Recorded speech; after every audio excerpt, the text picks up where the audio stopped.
Hey, Curtis, great to have you. Amen and hallelujah. Great to be here. You're in Cincinnati, right? I am in Cincinnati. What a beautiful place this is. Here on the Ohio River. It's amazing. Just amazing, great. Amazing place. I know. So here's the Westin Cincinnati downtown, overlooking Fountain Square. Vice President's going to be here later today. It's going to be really great. I know, right? And then tomorrow we'll be in Iowa. Let's get to tariffs. Trump to hit China with $16 billion in new tariffs on August 23rd. That's 9 days away. The president imposing 25% tariffs on $16 billion worth of Chinese imports starting August 23rd. And that was announced the other day by the U.S. Trade Representative Robert Lighthizer. The tariffs are going to affect such goods as lead lighting, electronic parts, plastics, chemicals, batteries, railway cars. The new round of tariffs. Railway cars. Yep. Railway cars. I'll tell you what, let me tell you something here. Rahm Emanuel is making a deal with the Chinese for the Chinese to build the rail cars for the Chicago L. Not so fast. Not so fast. That's what President Trump says. Why would he do that? Why would he do that? Yeah, because he cut a backroom deal, and because he cut a backroom deal, and he's making some money on the side. The Chinese said they would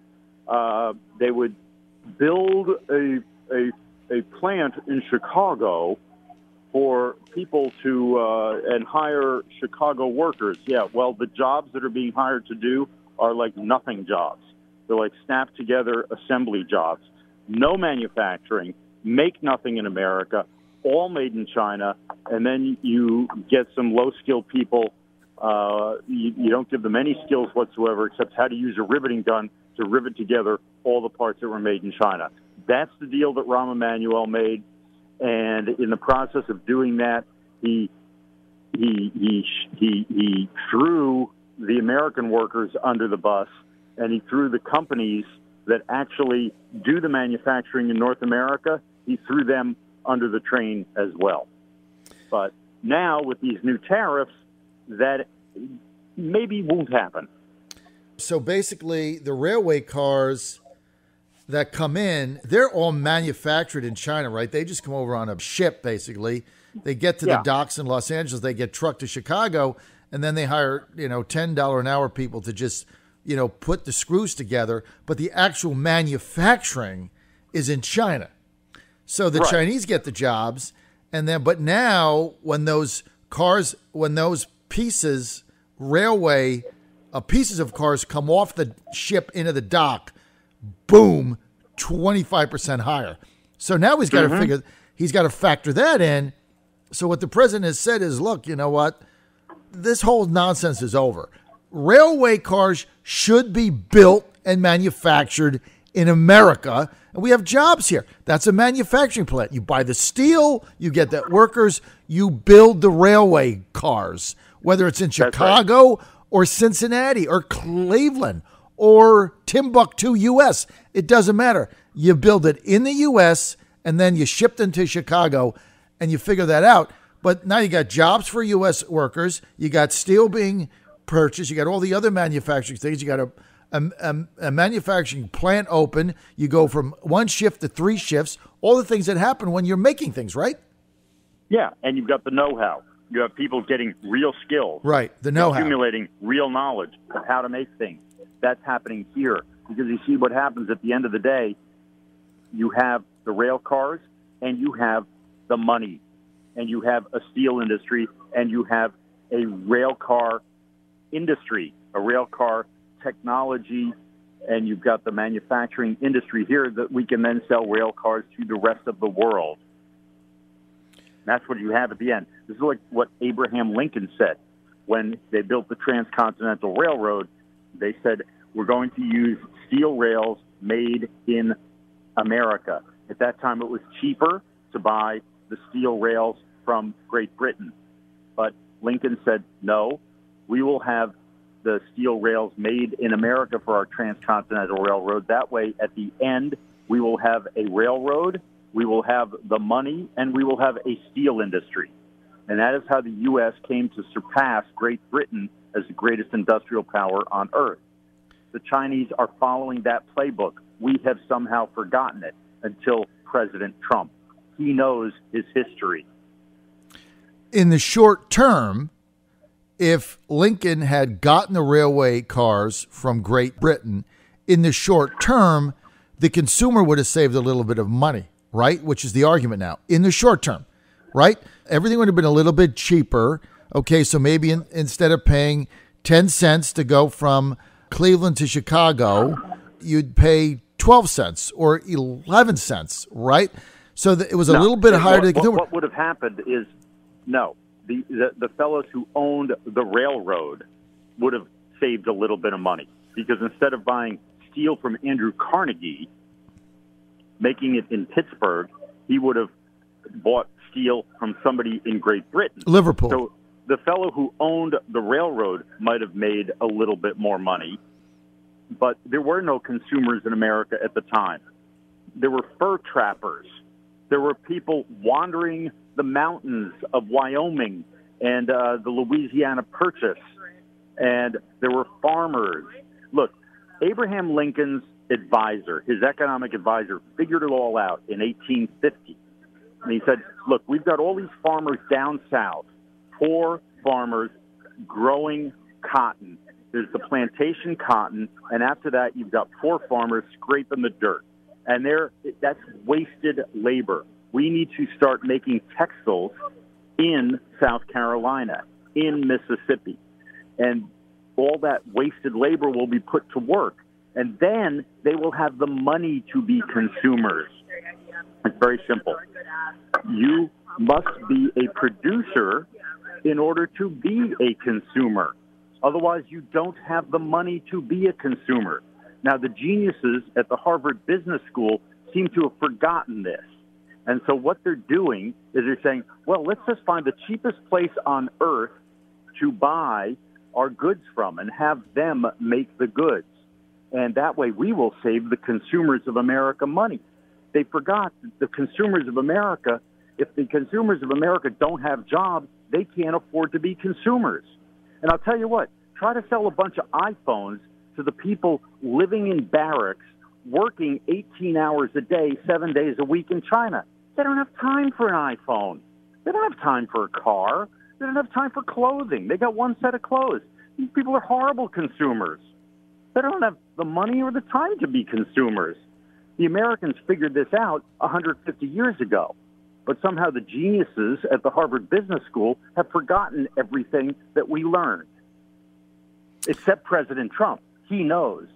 And by the way, he's a graduate of Wharton Business School, named after a fellow who worked with Abraham Lincoln and understood this. Well, you're right. In fact, remember back when Ford started making automobiles, they asked Mr. Ford, why do you pay your workers so much? Because he was paying them about 30 or 40% over market value. And they were saying, why do you pay your workers so much? Because you could make a lot more money if you just cut wages, and you got all these people that don't have jobs. They would take these jobs. Why are you doing this? And Curtis, do you remember what his answer was? He said, I'm going to pay them enough so they can afford to buy the cars they're making. Bingo. Henry Ford understood he wasn't just mass producing automobiles. He was producing a mass market for automobiles. Right. And after he paid his workers enough to afford to buy the cars he made, because look, this was at the early end of the mass production age, right? So he understood, let's figure out how to mass produce, but we also have to figure out how to make a mass market for these things. Because up to then, everything was sort of handmade, one at a time, by skilled labor. He realized, or figured out with the assembly line, that you could use unskilled or semi-skilled labor to make these things, which before were produced by artisans, right? Right. Where we have artisanal cheese now and artisanal bread. Right. But and then what's the next thing that Henry Ford did, which is very interesting? After he paid them $5 a day, which was enough to buy a car, unbelievable, he said, I'm going to institute the 5-day work week, because it was the 6-day work week. He said, because if I give people an extra day off and we have a 5-day work week, then they will have the time to consume the goods and to use the goods. They will have the leisure time, and they will have something to do with that car that they can now afford to buy. Yeah, drive around, have a picnic in the country, right. Things like that. And this is a huge insight that people have forgotten. If everybody's working all the time, this is why slave labor it's not just, it is morally wrong, but in addition to being morally wrong, it's economically stupid, because you can't have a mass market and a mass consumer society. When people are working all the time and being paid pennies or nothing, you don't have a market for your goods. So all you can do is then export to another country. And that's the fallacy of export-driven economies. Exactly. And if you look at what Wall Street has done and Lower Manhattan, Goldman Sachs, is they've turned workers into just a commodity. Like they don't see them as people or citizens or part of a community. It's just like you have a hammer, you have a nail, you have a worker, right? These are just commodity. Exactly. And let's go ahead. And that's the fallacy, too. That's more than a fallacy. That's the evil that underlies every argument you hear from the Democrats on immigration. Well, we need workers. We need consumers, like they're commodities. These are people. The Germans, the famous statement, the Germans after World War II needed workers, and so they brought in all the Turks. They brought in people from Turkey, guest workers. They said, we needed workers, but we got people. And you see the fruits of that now, today, outside Parliament in London. We needed workers. We needed people. And what they ended up with was people of a completely different value system and mindset. And you've got now terrorism in Europe. You've got people who not assimilated, don't feel they're part of the country, part of the culture. And the people are commodities. And the geniuses of Wall Street and of the business schools completely forgot that we're talking about people here. Mm-hmm. People are not commodities. It used to be they taught in business school that you have a responsibility to the workers, to your suppliers, to your customers, and to the community and the country where you are based. Now they teach in business school you only have a responsibility to your shareholders. That's and nothing else matters. That's right. It's all about ownership. So whoever the owners are, your only responsibility is to make the owners the highest margin and the most value and money you can possibly squeeze out, right? That's the way it's taught today. And that's what's being ingrained. You squeeze everybody else. You squeeze everybody else, and they have to figure it out because you're treating labor like a product commodity. Like it's just when you do your cost of doing business and you look at the hammer, the nail, the wood, and the labor is no different than the plywood.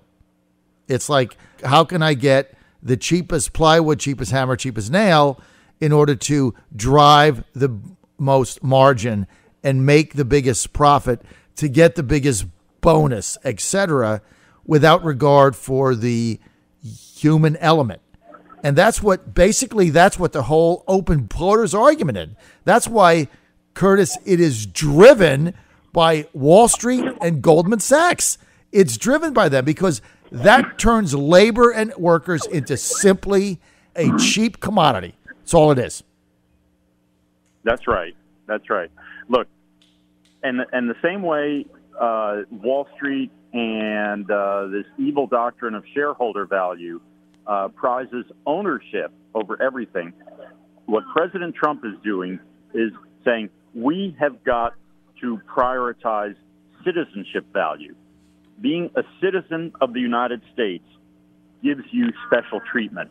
The same way Wall Street says owning shares of stock in the company gives you special treatment, where you can just not care about anybody else. We care about the shareholder more than anybody else. President Trump says we care about the citizens of the United States more than anyone else. And if our policies, we're going to do what's good for the people of the United States.